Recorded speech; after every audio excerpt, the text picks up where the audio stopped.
Okay, joining me now with a response, a new reaction, is Outkick founder Clay Travis. Clay, I want to have you respond to the Democratic Congresswoman Julie Johnson not backing off whatsoever after this new video came out from the officer's perspective and laying the blame squarely on ICE, saying that ICE is acting out.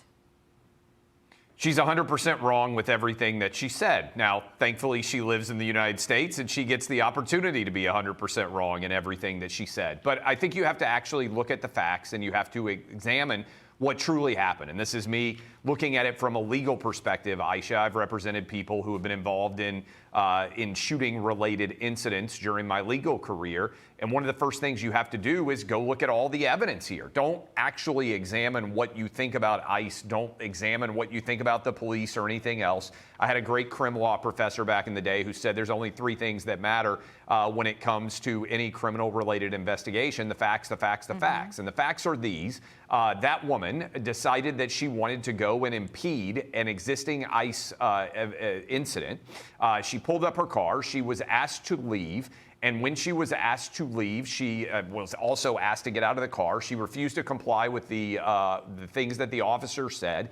And she accelerated at a fast rate, as you can see on this video right here. And she made contact with an ICE agent who had previously been dragged by a car and had been in danger for his life in a similar situation. And he, reasonably, in my opinion, based on all the evidence, believed that he needed to exercise self-defense. He did so. It's unfortunate that she was shot. It's unfortunate that she was ever there. Aisha, it's unfortunate that Democrats have decided that they want to train people to show up and try to impede legitimate, lawful investigations that are taking place from ICE. If you take it outside of the world of ICE, can you imagine in your neighborhood if you saw police officers conducting some sort of a raid and you decided to pull up your car and block the road? Would anyone defend this at all? I think it's unfortunate that this happened, but for this woman, she was actually this officer was justified in self-defense and shooting. And I actually think, Aisha, that her partner, the person there that's now on the video that told her to drive and that also accelerated to me in this incident, I think that there's legitimate argument that she should face criminal charges, because I think the reason why her partner took off like that was because she encouraged her to do that and not comply with the commands of these ICE officials. So I actually think that far from this woman being justified in anything that she did, it's unfortunate that she lost her life, but I actually think the partner here could face criminal charges as well if you actually look at all this evidence, the taunting that she delivered to the ICE agents, and the fact that she commanded her partner to drive, baby, drive, and that led to this dangerous situation. Well, I think, and we're getting new videos now of, new protests and things that are happening in Minneapolis as this continues.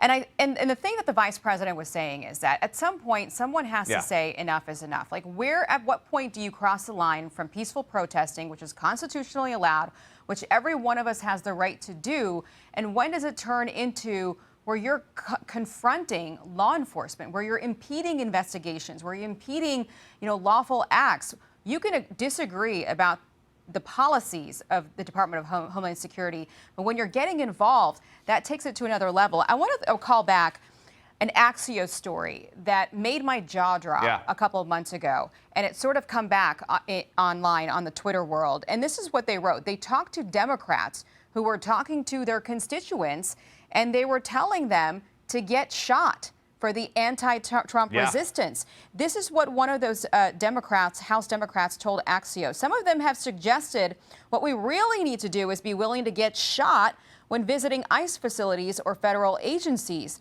And then goes on to say, our own base is telling us that what we're doing is not enough. There needs to be blood to grab the attention of the press and the public. That's coming from House Democrats. That's what they're hearing from their constituents. It's unfortunate. I'm glad you brought this up, Aisha, because this is what they want to happen.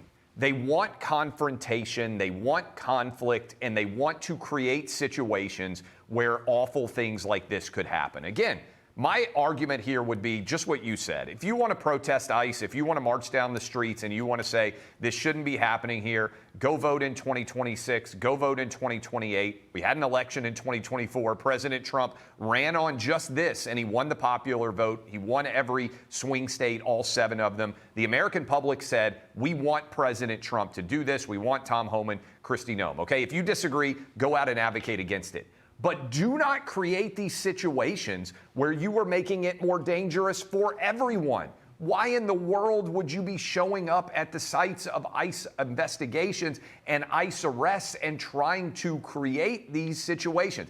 I think it's unfortunate. They want people to get shot. They wanted Renee Good to get shot. They want more people to get shot. They're trying to put ICE agents in a perspective where they fear for their lives and they feel like they need to act out here. There are not going to be any criminal charges against this ICE agent. There shouldn't be, but they want more of these situations because they want to catch an ICE agent doing something improper so that they can argue that all this should be shut down. That's their goal, clearly. Well, they certainly think they have the momentum to be able to come back to the Hill and threaten to now shut down the government again to try to reform the Department of Homeland Security. I don't know how that's going to go.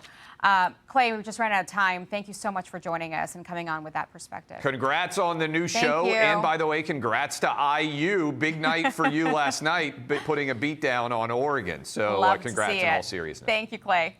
Hey, it's Will Cain. Click here to subscribe to the Fox News channel on YouTube. It's the best way to get our latest interviews and highlights. And click to subscribe to the Will Cain podcast for full episodes right now.